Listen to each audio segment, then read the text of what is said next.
Sweet. What is up? I think we're live. I think this is happening. All right. Almost. On everything but Instagram. Everything but Instagram. We're getting there. All right. Well, hey, for those of you who are here, what's going on? This is Erik from Thinkwell. And I just want to say thank you for being here and like showing up and checking out this live stream. We came up with this idea relatively recently. We thought, why don't we kind of take all of these things that we do and put them into one? So it looks like maybe YouTube. Are we doing?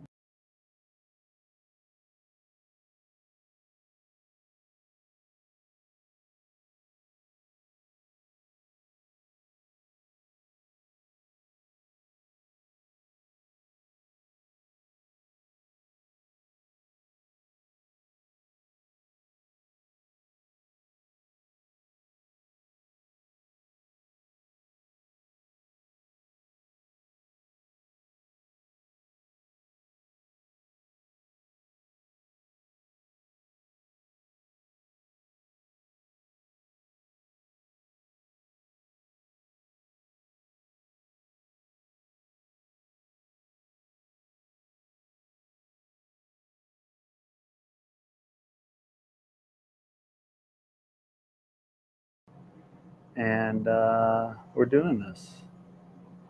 Did you say it is working or is it? Yeah. All right. Cool. Okay.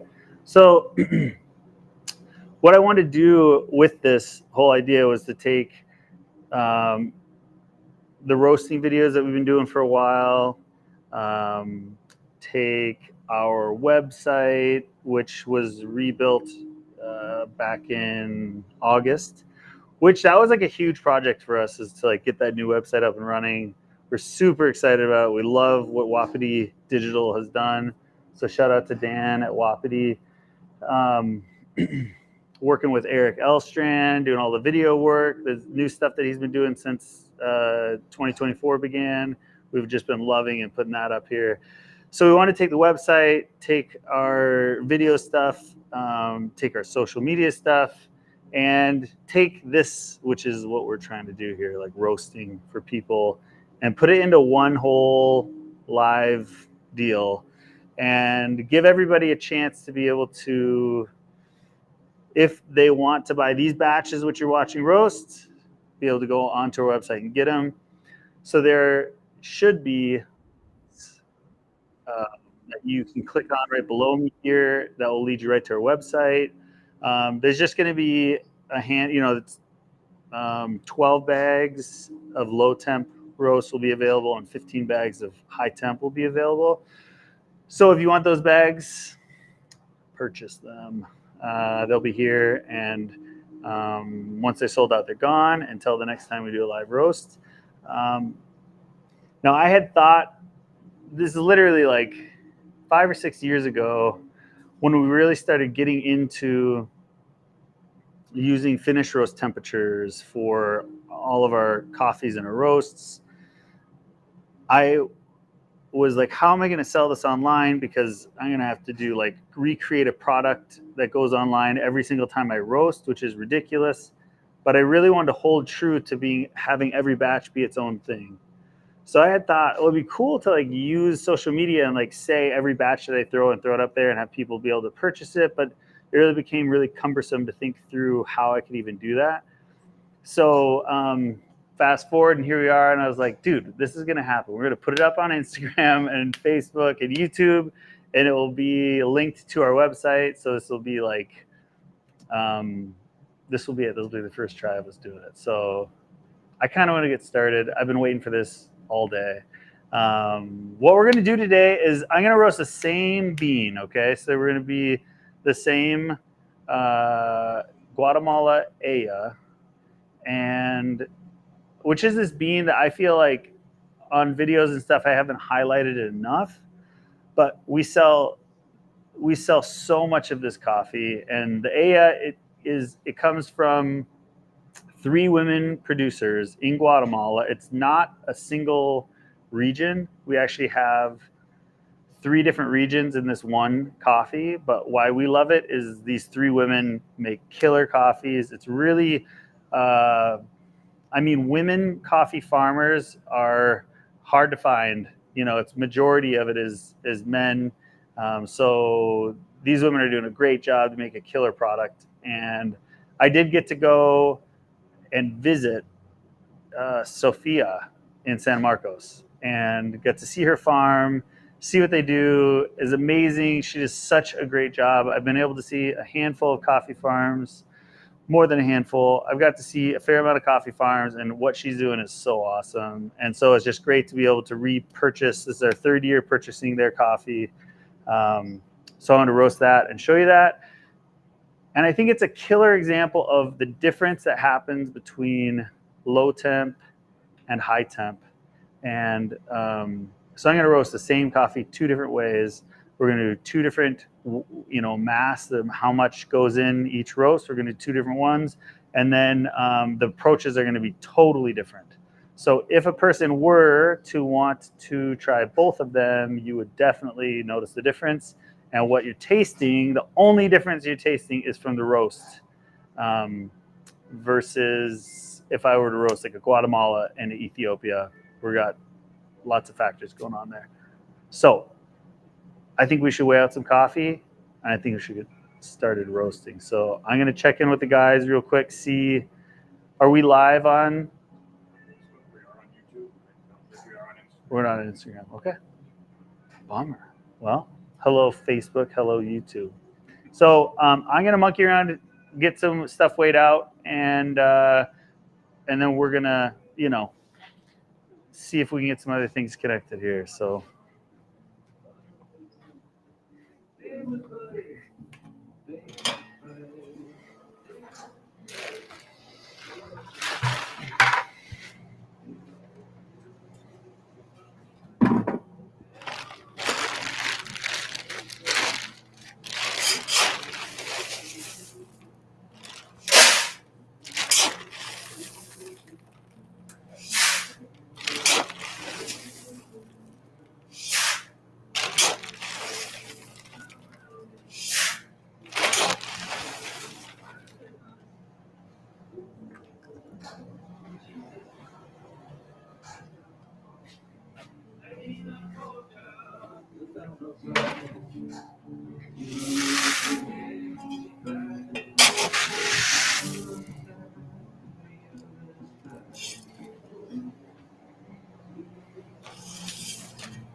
all right.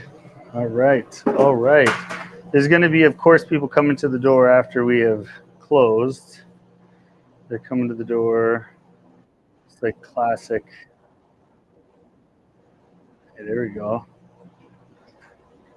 All right.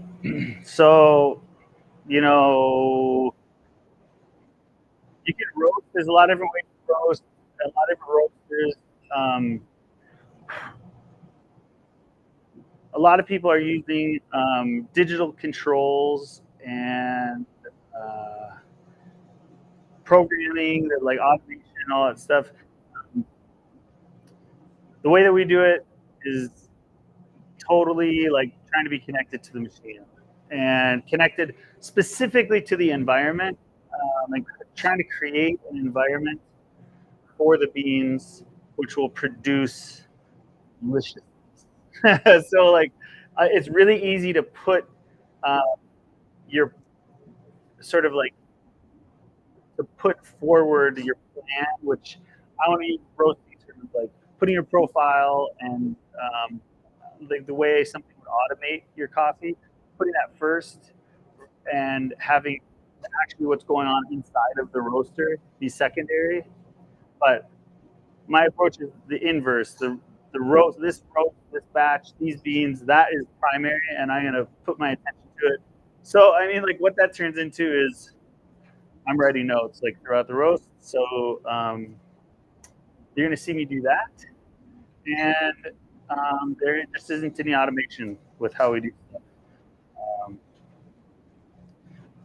So I'm going to kind of like talk through what I'm thinking and what I'm doing as we go. So low temp, 12 pounds, and we're going to start roasting, do a charge temp at 400 degrees. So like the things that I'm thinking right now is like, how much mass do I have here? And I'm going to do 12 pounds of coffee to start with. Check out our green beans. This is like raw green coffee. Coffee is seeds. They come from cherries on trees. So we're going to take this and roast it. And I got 12 pounds here, which is like 50% capacity of what the drum can handle. And that ratio really is something that dictates how things are going to taste and what you can do and how you can cover the roast. The other thing that I think about is like airflow. Where am I starting out? Airflow, mass, and flame. So pounds, and I'm starting right at about 400 degrees. And I'm gonna just get it. I'm gonna get my flame started first, so I got something going in the roaster, kind of low, and then we're gonna charge it. Start the batch. So you can see up here, we got a little hopper essentially. And here's what I'm gonna listen and I'm gonna feel. I'm turning the flame up and I'm adjusting my airflow. And I'm looking for a certain sound and a certain feel. So I'm gonna go about 55% airflow. So a fair amount of airflow. I'm not choking it up at all. I'm keeping it open, and I have really high flame, so I'm going all the way with my flame. 6 inches of flame, 55% airflow, and now like so much of what I do is paying attention to observable things like what does the coffee look like, what does it smell like, what does it sound like as it's roasting, because you can really tell the difference in the air within the drum. As you're roasting, the sound changes, and that sound is from how is air moving, what's the weight of the beans, all that stuff. So I'm listening to that. Now, with this roast, what I'm doing is I'm speeding up. I'm going like very fast right away. I'm getting to a very high roast temperature, environmental temperature inside of the drum. I'm going very high right away. And I'm going to just slowly bring it back. So a minute and a half in, 198 degrees on the bean probe, and 444 on the environmental, which is like tons. I brought down the flame an inch. So I'm gonna just slowly, if you can see the flame dial here, this tells you how many inches of flame I'm using. And I'm just slowly pulling it back, pulling it back, pulling it back. Okay, so my approach right now, why I'm doing this, is I want a ton of heat right away, and then I'm gonna like the entire roast from here forward. I'm just gonna be slowly pulling it back bit by bit. Now, I would be pulling it back too fast if I'm watching my environmental temperature doesn't plummet. So I don't want to do that. I'll actually continue to have the beans get pushed. I don't want to stall things out. So it's going to be a fast batch. And we're trying to show the brightness, the vibrancy, the acidity in a good way, like the perceived acidity, the bright notes. Like what I love about Aya is that, I mean, it's like papaya. When you get it bright and juicy at night, like the roasting just right, get it sweet, it is like it's papaya. And then you get these like cocoa bits, kind of cocoa nib flavor with papaya, and it's amazing. So I'm beginning to level out. So my environmental temperature went really high, really fast, and now I'm like leveling it out, and that's great. Now, if I were to like, I'm increasing in my environmental temp, and then I were to like begin to drop it, what that does to the beans, it's as if I've pulling the beans up, and then I just stop pulling them up, and they're gonna like continue to go up and then kind of coast out, which is fine if you're wanting to stretch your roast out. I don't want to stretch this roast out.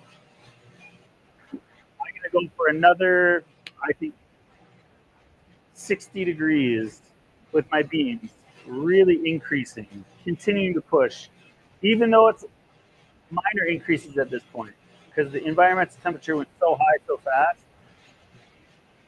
I'm going to continue to have that environmental temperature increase slightly because I want to keep pulling these beans up higher and higher. But at some point, we're gonna top over and we're going to let them coast out at the very end of the roast. So here we are. We're approaching 4 minutes, 20 seconds, 288 for bean temp, 466 for environmental temp.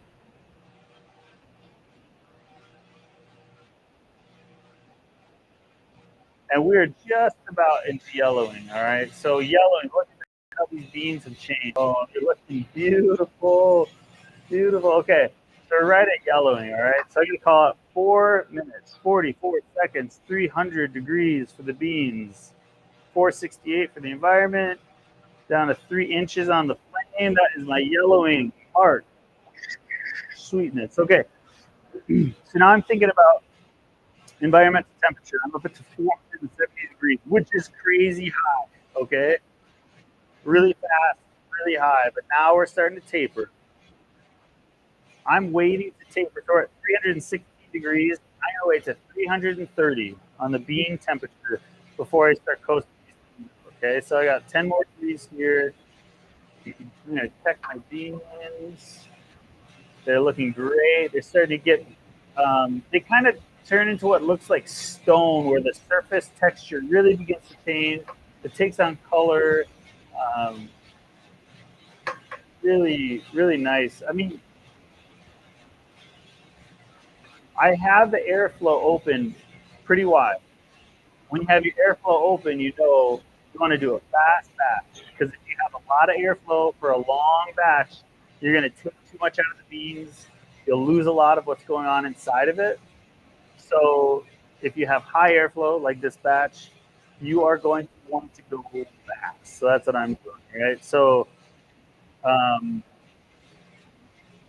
might even open up the airflow a little bit more once first crack begins to hit. But right now, I'm just pulling the flame back, pulling the flame back. So we're at 6 minutes and 24 seconds. 349 for the bean and 471 for the environment. And I'm going down, I'm down to 2 inches for the flame. I think we're kind of, it's turning around and starting to go down. So I can smell outside of the machine already that it's, these things are super lively, really taking on heat well. For anybody who's just joining us, welcome. We're roasting some coffee. We're roasting a Guatemala, a low temp roast for you all today. If you want to buy this coffee, we've got some links going on. You can go to our website and pick up one of these bags while they're available. They're just about to hit first crack here, and they're looking awesome. Look at these. They're just about to, I can hear the ones in the roaster are going. So 7 minutes, 24 seconds, 372 degrees, 467 for environment. We got first crack going. So maybe some quick math here. After yellowing at 444, we hit first crack at 744. So 2 minutes, 24, 34, 30. Yeah. All right. 2 minutes and 40 seconds. You're in the second phase of the roast. All right. So 240. That means I don't think I'm going to want to go over a minute 20 for my development. I want to keep it a no greater than half that second phase. I want my third phase half of my second phase or less. And it's really cracking. It's going. It's going. I'm going to not worry about my flame. I'm going to pull it back. I'm going to open my airflow just a little bit.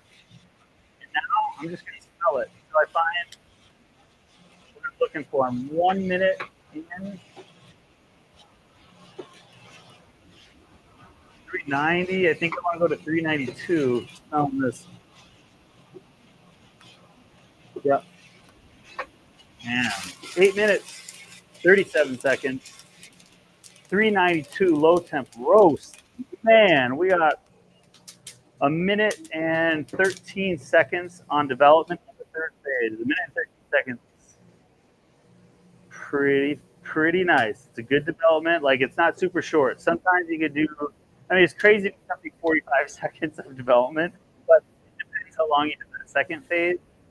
Second phase of the roast adds so much to the development of the bean that you can have a shorter third phase where 240 for the second phase, minute and 13 seconds, I think, for the second, or for the third. Really nice. Look at those beans. We're going to let these cool off. I'm going to finish my notes here. 837, 392. That was the first one, guys. First time we did a live roast. First live roast bash right there. Pretty fun. We're making dreams come true here today, people. This is what we've been talking about. For everybody who has gone onto our YouTube page and subscribed to our channel, thank you. Thank you. It's been so much fun to create videos and content. I know Erik has been loving it, and like the people that were hanging around and joining us in the videos have really liked it. It's been so fun. So please keep checking out our videos, and thanks for being here. And all the people who follow us on socials, tons of love for you guys. Thank you. It's really fun to be able to communicate to everybody what we're doing and to have a group that totally receives our work and supports us. And we want to make amazing delivery for you. So, appreciate it. Okay, now I have my bin ready to receive the coffee. And then I'm going to weigh out the next batch. The next batch is going to be quite a bit different. Now, I had picked this coffee, like I had said before. I picked it because this coffee is so dynamic. It can do so many different things. And I really want to pick 2 roasts of the same bean that can just show how huge and expressive the art of roasting is. I mean, for me, coffee is art. Coffee is art. Coffee is art. That is the framework. Like, if you're trying to understand what this thing is, whether you're growing the plants, whether you're roasting it, whether you're brewing it, the framework that best holds what coffee does is art. So I want to like take this art and do 2 totally different. Be like a painter, completely different styles of painting. Like a potter doing completely different. You know, like throwing a cup and then throwing a pitcher, and throwing a teapot, throwing a plate, like, or even more extreme. You know, like just 2 very different things. That's the idea. And this coffee is so amazing at so many different roasts and roast temps. I wanted you to see it. I wanted you to experience it. So what I'm going to do is I'm going to stop these. What do we call these? The whirly jigs. What we call these things, or the arms. But I think whirly jigs is the technical term here. All right. So Erik, you just get a close up on the bean. I want you guys to like look at texture, look at color. Those are the things that I'm really staring at when I'm roasting. I'm really paying attention to variation in color. So like you look at a bean like this,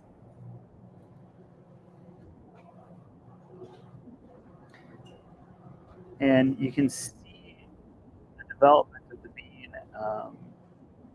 You have how they're cracked on the ends. You have like different variants of color within the same bean.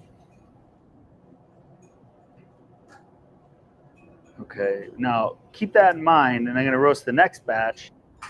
and it's going to look totally different. The next batch I'm going to do is going to be a few pounds more. It's 12 pounds. I think I'm going to throw a 16-pound batch for the second one.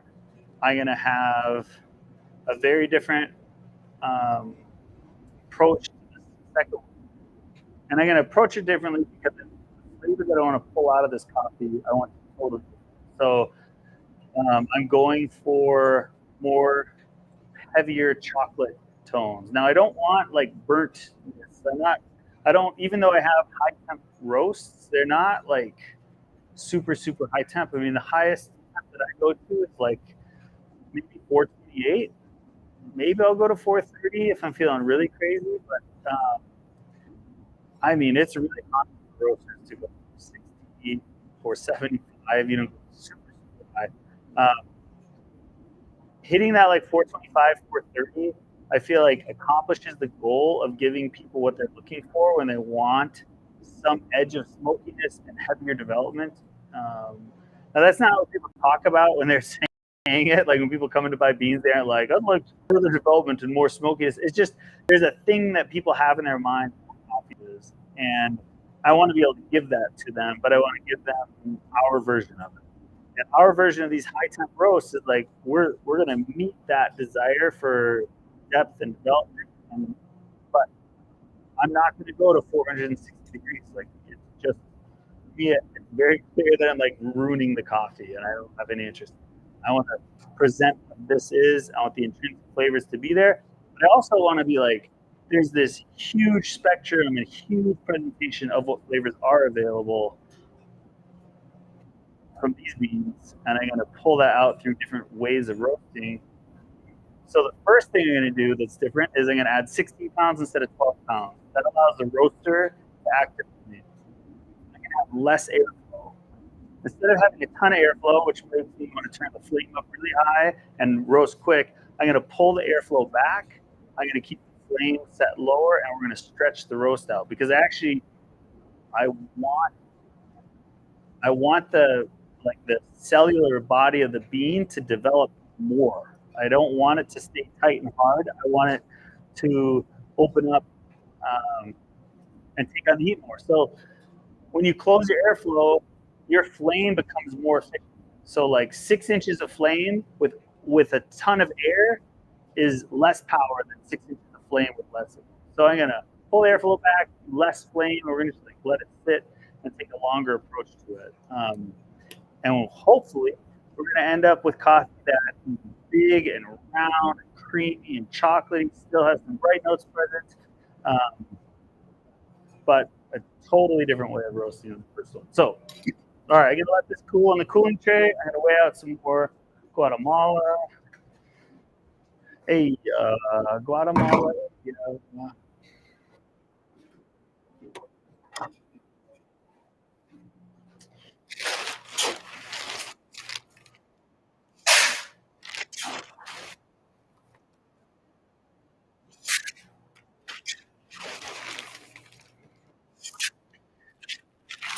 So coffee beans, they're coming from around the world, all over the place. Every country that sits between the tropics, like in the center belt around the equator, that land there can grow coffee, but you can't grow it in America. In the States, you can grow it in America, Central America, South America, but in the States, you can't grow it. Actually, I heard that there's some people in California trying to grow trees. That's kind of cool. All right. So we're going to get 16 pounds. But since we can't grow it here, but we love to drink it, it means that it necessitates that we go all over the world and we find people who like to grow it and can grow it, and we make good partnerships with those people. And it's all over. It's all over the globe. It's all different types of people. I love roasted coffee. It's so awesome to be like, this is a farm in Guatemala that we got to go to that we know about. Mexico, Ethiopia, Sumatra. We have a bunch of African coffees, we have Brazil, Colombia, Nicaragua. or American, like on top of Guatemala, and we just have it's all over the place. So pretty fun. Something that's good to know about coffee to like think about as a consumer is that it's an agricultural product, which means every single year we have to repurchase it. Roasters, we have to purchase new lots of coffee that come from the farm, from their harvest this year. And fresh coffee is amazing. Fresh crop is amazing. And part of what makes the variance within coffee so dynamic. Coffee's never the same. It's always changing.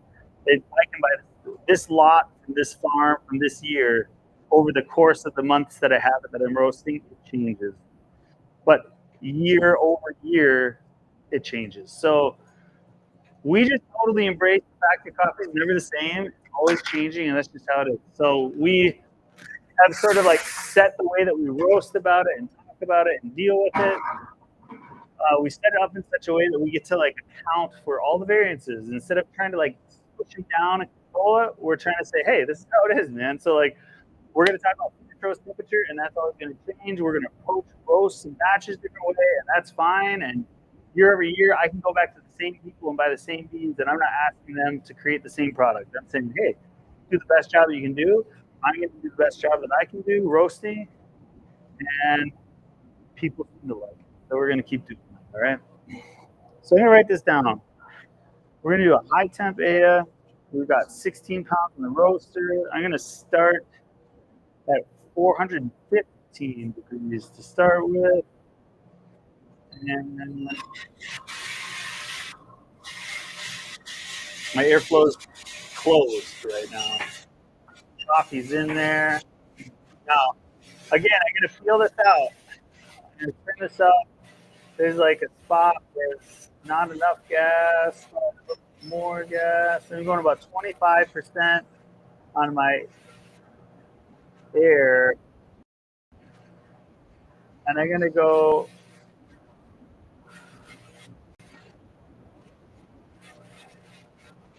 4.8 degrees. So 21% on air, 4.8 inches with flame. Now, last roast, I had 4 pounds less in the drum. I had over an inch more of flame, and I had way more air, at 55% or so. So I really pulled the air back, really pulled the flame back. And if you can see, we're a minute into roasting, and our environmental temperature is still dropping right now.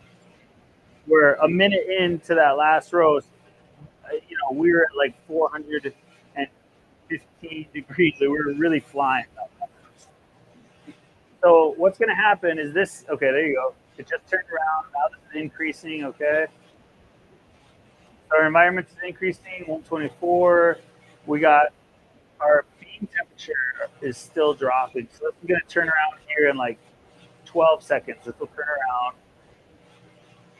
Now, some of the things that I look at and care about is like, what's the temperature that the thing's turning around on? Is it in the 180s? Is it in the 170s? Is it 90s? Here it goes. Let's turn around. 184, 150. Okay. Everything is increasing. Our environment is increasing. Our beans are increasing, and it's almost 2 minutes. So what this stuff is telling me when I'm looking at this is it's telling me about the energy and the force that I'm roasting this batch with. And if there's like some approach that I have, it's all about the force of energy. Is there a ton of force or a little bit? And I'm always trying to like, for me, the parameters around coffee is I want it to taste balanced. I really want balanced coffee. Even if it's super bright, I want it to be balanced with sweetness. Even if it has some like heavy notes to it, I want it to be balanced. I mean, higher temp roast, you balance them in a different way. You balance, you kind of have like this edge that comes on low temp roast. You have an edge, a taste edge that comes from acidity, brightness, and on high temp roast, you have like an edge that comes from roastiness, like smokiness. Have that there. These are the two edges, and how you balance those edges out is by sweetness. So you're trying to develop.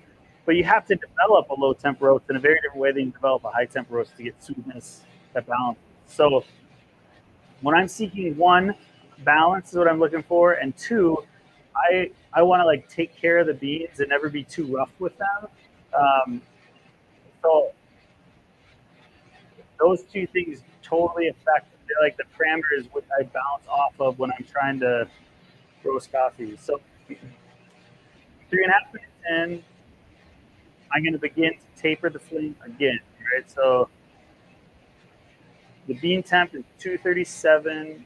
I'm pulling it down, the flame down, and I'm going to go to 4.2 inches. So 348 time, 243 bean, and 417 environment. And I went to 4.2 for my flame setting.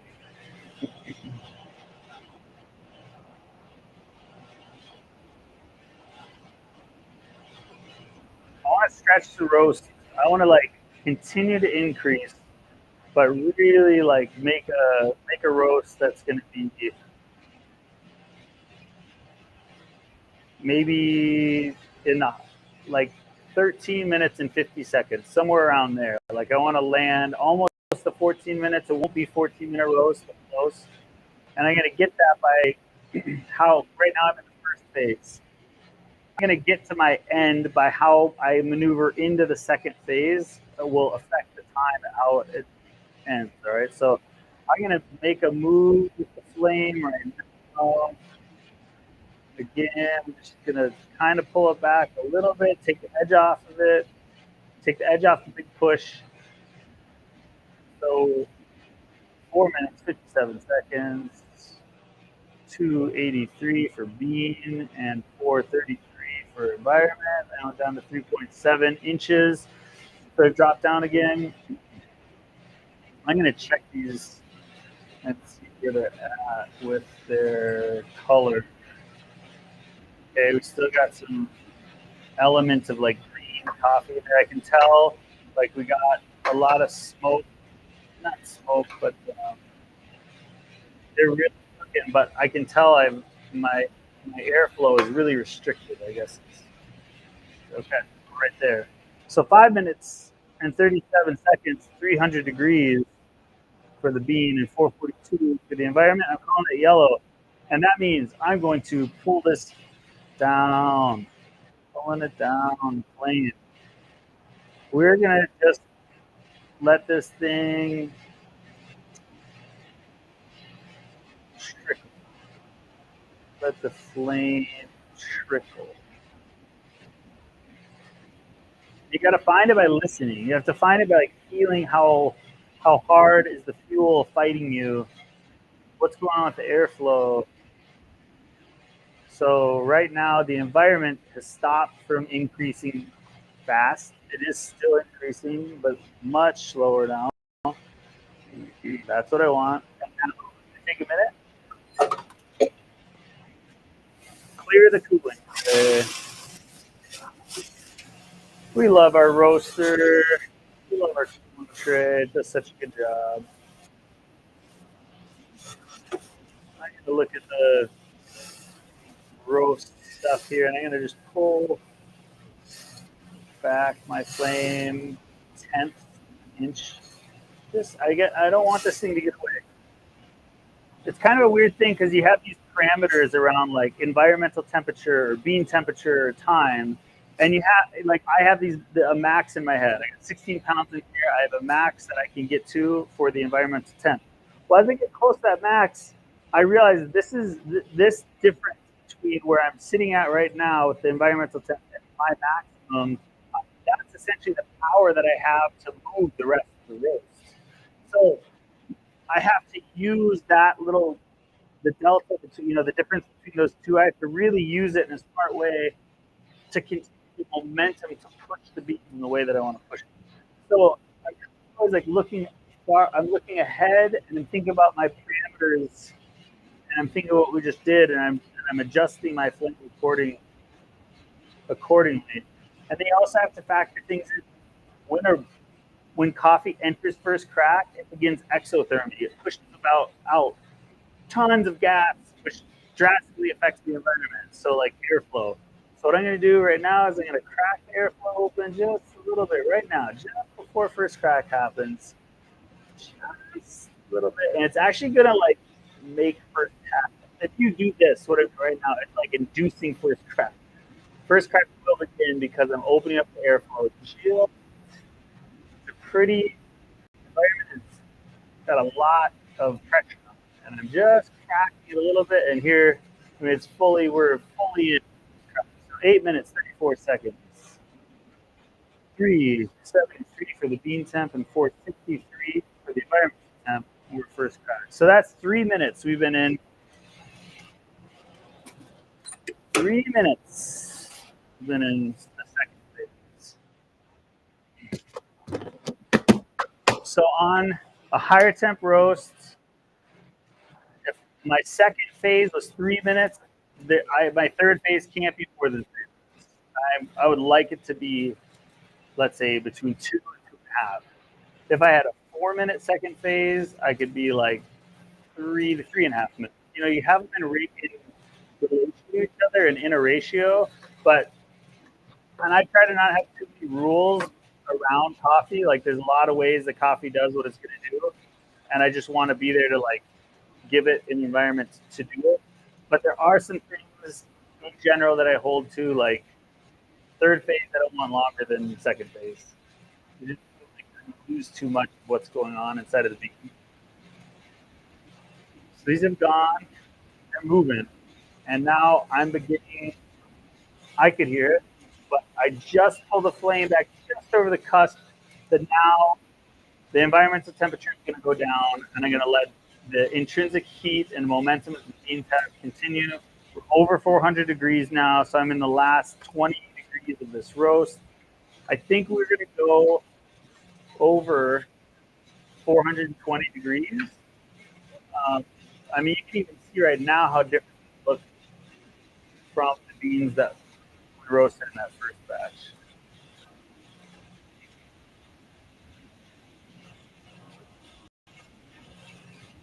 Lots of smell, lots of character. Really nice. Great. There's like there's certain development and certain flavors and aromas that you cannot get at a low temperature. And man, this is a 418. It's speaking to me. It wants 418. All right. 1 minute, 55 seconds. Still way faster than I was saying, about a 13-minute batch, 14-minute batch. But like I said, I got to let the batch be its own thing. This batch is really nice and smooth. Look at that color. Look at that development. Totally different from the first batch. Really nice. Very different smells. In the cup, they're going to have the body, the mouthfeel, flavors are going to be as if you're drinking two completely different coffees. And what's cool is it's the same coffee. It's the same exact ingredients roasted in two different ways for your drinking enjoyment. So amazing. All right, let me write on this spin and get it in its spot, and then we can stop the cooling tray arms, and then maybe even we're gonna stop doing this live feed. So I want to say really appreciate you guys like checking in and watching this. It's totally great. And for everybody who drinks our coffee, like thank you so much. It's so much fun to be your coffee roaster. It is literally like it brings me so much joy. It brings us a ton of joy as well. We love doing it. We love bringing you craft roast beans, like roasted with love and care and intentionality. And we're really trying to have, a true engagement with these beans while we're roasting them, and learn from them while we roast, and also like have a really positive interaction with them and with the people that we get them from. We're trying to make a difference through it all. So you guys buying our beans and supporting us like helps that entire thing happen. It totally couldn't happen without you. So Okay, so shameless plug, but like these coffees are just roasted. They're up on our website. You should go buy them.